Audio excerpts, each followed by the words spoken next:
সম্প্রতি গাজীপুরে কালিয়াকৈরে ১৩ বছরের মাদ্রাসার ছাত্রীকে এক হিন্দু যুবক অপহরণ করে ৩ দিন আটকে রেখে দলবদ্ধভাবে পাশবিক নির্যাতন চালায়। অতীতের মতোই মিডিয়া নীরব, প্রশাসন নীরব। যদি অতীতে দেখেছি এই ধরনের ঘটনার সর্বোচ্চ আসামির গ্রেপ্তার ব্যতীত উপযুক্ত শাস্তি পর্যন্ত পৌঁছায় না। এমত অবস্থায় সঠিক আইনের প্রয়োগ না থাকায় জনগণ নিজেই শাস্তি প্রদান করলে ইসলাম সমর্থনযোগ্য হবে কিনা, খুবই দরকারি প্রশ্ন। দেখুন, গাজীপুরের ঘটনাটা নিয়ে আমাদের সবারই কমবেশ মুখ খোলা দরকার, আমাদের সবারই এই ব্যাপারে কথা বলা দরকার। এই ঘটনা আমি যতটুকু শুনেছি যে ২ মাস আগে ঘটেছে, অথচ ২ মাস পর্যন্ত এই ঘটনা ধামাচাপা দেওয়া হয়েছে। এখন সেই ঘটনা প্রকাশ হচ্ছে, ২ মাস পরে প্রকাশ হচ্ছে। ২ মাস ধরে ধামাচাপা দেওয়া হয়েছে কেন, সেটা একটা বড় প্রশ্নের জায়গা। আর এই দেশে মুসলমানরা, আমরা দীর্ঘদিন থেকে দেখেছি, হিন্দুদের পূজা হলে যাতে করে সেখানে কেউ নাশকতা করতে না পারে, মাদ্রাসার ছাত্ররা গিয়ে মন্দির পাহারাদারি করে সেখানে মুসলমানদের বদনামির হাত থেকে বাঁচাবার জন্য চেষ্টা করে।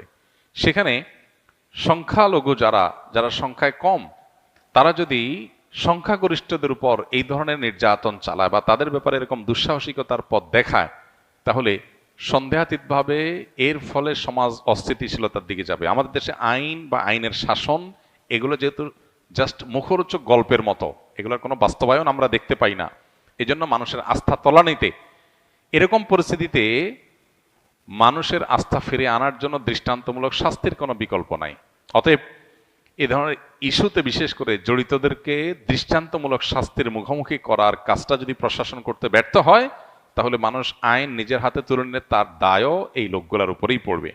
পাশাপাশি আরেকটা গুরুত্বপূর্ণ বিষয়, আমাদের দেশে আপনারা লক্ষ্য করবেন যে তথাকথিত নারীবাদী, তথাকথিত শিশু অধিকারের ব্যাপারে সচেতন যারা, তথাকথিত সুশীল যে মানুষগুলোকে আমরা বলি বা নিজেদেরকে তারা বলেন, এই মানুষগুলো এ ধরনের ঘটনা একেবারে মুখে কুলুপ দিয়ে বসে থাকেন। কোন মুসলিম নারী তিনি নির্যাতিত হলে তাদের নারী অধিকারের স্লোগান একেবারে থেমে যায়। আজকে যদি ঘটনাটা উল্টো হতো, ধরা যাক কোনো মাদ্রাসার ছাত্র, কয়েকজন ছাত্র কোনো হিন্দু একটা মেয়েকে, যে শিশু, তাকে তুলে নিয়ে গিয়ে যদি এই জুলুম করতো, এই নির্যাতন করতো, তাহলে আজকে সারা দেশের মিডিয়া, সারা দেশের তথাকথিত প্রগতিশীল নারীবাদী, এদের পেরেশানের কোনো শেষ থাকতো না, এদের আওয়াজ অনেক বেশি শোনা যেত। কিন্তু দুর্ভাগ্য যে এখন যখন মুসলিম ভিকটিম, তখন এরা একেবারে চুপ, এদের মুখে কুলুপ। আমি যেন বলার চেষ্টা করি, বিভিন্ন সময় আমাদের সমাজে এই জাতীয় ইস্যুগুলোতে তথাকথিত মানবাধিকার কর্মী কিংবা তথাকথিত মানবতাবাদী, নারীবাদী, এ জাতীয় বিভিন্ন মুখরোচক স্লোগান যারা ধারণ করছে, এই মানুষগুলোর মুখোশ, তাদের আসল রূপ আমাদের সামনে ফুটে ওঠে। এটা দুর্ভাগ্যজনক। অতএব এদেরকে চেনার এই সুযোগগুলো যখন আমরা পাই, তখন আমাদের উচিত হলো তাদেরকে ভালো করে চেনা এবং সতর্ক থাকা। আমরা সবাই যার যার জায়গা থেকে গাজীপুরের ঘটনায় দায়ীদের দৃষ্টান্তমূলক শাস্তির জন্য যার যার জায়গা থেকে চেষ্টা করব এবং কথা তুলব। আল্লাহ তাআলা আমাদেরকে ন্যায্য বিচার পাওয়ার তৌফিক দান করুন। আপনাকে আল্লাহর জন্য ভালোবাসি, বেয়াদবি মাফ করবেন। আপনারা আমাদের রত্ন। আমাদের দেশের কোনো প্রোগ্রামে দাওয়াত দিলে আপনারা গ্রহণ করেন না, কিন্তু বাইরের দেশের প্রোগ্রামে অংশগ্রহণ করেন। এই বিষয়গুলো আমাদের দিলে কষ্ট দেয়। আল্লাহ আপনার সহায় হন। প্রথম কথা হলো যে বাইরের দেশের প্রোগ্রাম দাওয়াত দিলেই আমরা অংশগ্রহণ করি, এটা আপনি কিভাবে বুঝলেন? দেশে যেরকম আমরা খুব বেছে বেছে অল্প কিছু প্রোগ্রাম করি, বাহিরেও অলমোস্ট বেছে বেছে খুব অল্প কিছু প্রোগ্রাম করি। বহু দেশে বহু প্রোগ্রামের জন্য আমাদের কাছে আবেদন করা হয়। একটা দেশে হয়তো 20টা জায়গা থেকে আবেদন আসছে, সেখানে একটা জায়গায় হয়তো আমরা যাই। 10টা দেশ থেকে আবেদন আসছে, সেখান থেকে বাছাই করে হয়তো 2টা বা 3টা দেশে আমরা যাই, বাকিগুলো আমরা বাদ দেই। আমাদের কিছু ক্রাইটেরিয়া আছে, যে ক্রাইটেরিয়াগুলোকে আমরা মেপে মেপে চলার চেষ্টা করি।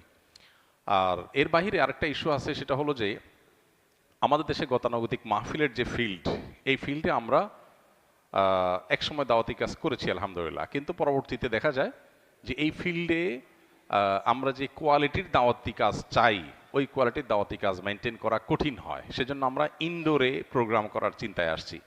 এই গত 1 মাসে অন্তত 7 থেকে 8টা প্রোগ্রাম করেছি ইনডোরে সব। তো এই যে ইনডোর প্রোগ্রামগুলো করছি, এগুলো দেশের বাইরেও করছি, দেশেও করছি, কিন্তু এগুলো আমাদের নির্দিষ্ট কিছু ক্রাইটেরিয়া আছে, সেগুলো ফুলফিল করার পর আমরা সীমিত পরিসরে যতটুকু করলে আমার ফাউন্ডেশনের কার্যক্রম, নিজের লেখাপড়া, নিজের গবেষণার কার্যক্রম বাধাগ্রস্ত হবে না, সেই রকম মেপে ঝুপে আমরা প্রোগ্রাম নেই। ব্যাপারটা দেশ বা বিদেশের না, ব্যাপারটা হলো আমাদের ক্রাইটেরিয়ার, ব্যাপারটা হলো আমাদের কোয়ালিটির।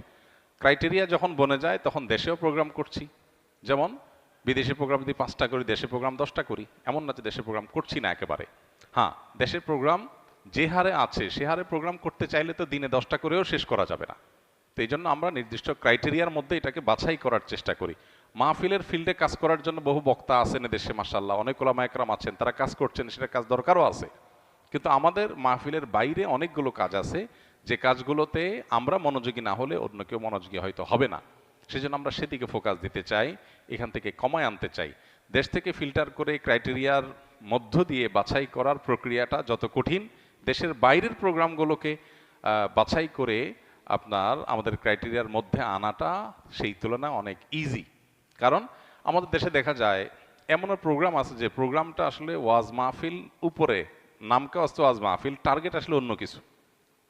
বাইরে এই ধরনের প্রোগ্রাম খুব কম হয়। এরপর আমাদের এখানে ফিল্ডের প্রোগ্রাম বেশি, বাইরে ফিল্ডের প্রোগ্রাম অলমোস্ট নাই, সব ইনডোর প্রোগ্রাম। ইনডোর প্রোগ্রাম তো আমাদের দেশেও আমরা করি, কিন্তু খুব হিসেব নিকেশ করে, খুব বাছাই করে। অতএব ইস্যুটা দেশি বিদেশে না। আর বাইরে প্রোগ্রাম আসলেই নিয়ে নেয় তা না। আপনি হয়তো 5টা প্রোগ্রাম দেখছেন ফেসবুকে, এই জন্য আপনি মনে করতেছেন সবগুলো নিয়ে নিচ্ছি, আরও 50টা বাদ দিয়ে যে 5টা নিচ্ছি, সেটা তো আপনি বোঝেন নাই। ঠিক একইভাবে দেশে আমরা হয়তো অল্প পরিসরে বিভিন্ন ইউনিভার্সিটিতে, বিভিন্ন শিক্ষা প্রতিষ্ঠানে, বিভিন্ন আপনার ক্রাইটেরিয়াতে কিছু প্রোগ্রাম আমরা করি। হ্যাঁ, গণহারে যে দাওয়াতি কাজ সেটা আমরা করি না। মাহফিলের ফিল্ডটাতে আমরা যাচ্ছি না। মাহফিলের ফিল্ডে আমরা আদৌ যাবো কি না, গেলে কিভাবে যাব, সেটা অনেক হিসাব নিকাশের ব্যাপার।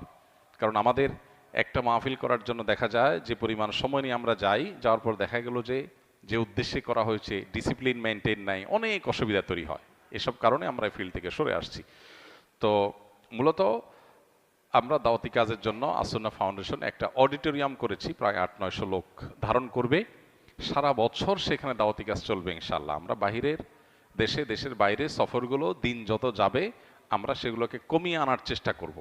এবং আমাদের যে নিজস্ব অডিটোরিয়াম, সেখানে আমরা বিভিন্ন পেশার মানুষের জন্য সারা বছর ব্যাপী আমরা ইনশাল্লাহ দাওয়াতি কাজ করব। কারণ বাহিরে 7 ঘন্টা 8 ঘন্টা সফর করে গিয়ে একটা প্রোগ্রাম করার পরে দেখা যায় যে এই প্রোগ্রামটা যারা আয়োজন করেছেন তাদের উদ্দেশ্য, তাদের পদ্ধতি, তাদের ডিসিপ্লিন, এগুলোতে প্রচুর পরিমাণ ত্রুটি ছিল। দেখা যায় আমার সময়টা নষ্ট হয়েছে।